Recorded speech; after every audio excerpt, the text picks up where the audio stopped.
महोदय, पुन्हा सदस्यांना सांगतो, प्रत्येक गोष्टीत लाडकी बहीण आणू नका, लाडक्या बहिणीच्या विरोधात जाऊ नका, घरी बसावं लागेल.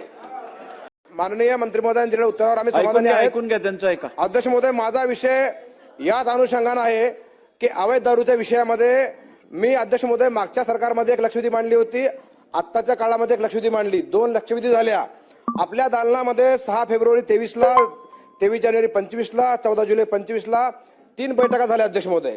आणि इतिवृत्त माझ्याकडे आहे का, इतिवृत्त तुम्हाला पाठवून देतो. या इतिवृत्त अजूनही कारवाई ना अध्यक्ष महोदय. हे खरं तर अत्यंत चिंतेचा विषय आहे. ग्रामीण भागातल्या प्रत्येक आमदाराचा हा विषय, माझा एकट्याचा नाही आहे, हा विषय सामाजिक आहे. हा विषय अध्यक्ष महोदय ग्रामीण भागातल्या आमदारांना विचार, त्यांना रोज काय त्रास होतोय, कुठे गेलं तर आमच्या महिला भगिनी आमच्या दारूबद्दल विचारतात. अध्यक्ष महोदय, आपण लाडक्या बहिणी म्हणतो, लाडक्या बहिणीचं दुःख जे काय असेल तर अवैध दारूवर आळा घालण्याचं दुःख आहे.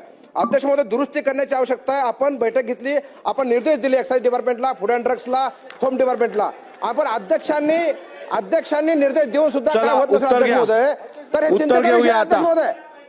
अध्यक्ष महोदय, आपण निर्देश दिलेले आहेत तरी काय होत नाही, हा चिंतेचा विषय अध्यक्ष महोदय, चिंतेचा विषय आहे. महोदय, पुन्हा सदस्यांना सांगतो, प्रत्येक गोष्टीत लाडकी बहीण आणू नका, लाडक्या बहिणीच्या विरोधात जाऊ नका, घरी बसावं लागेल.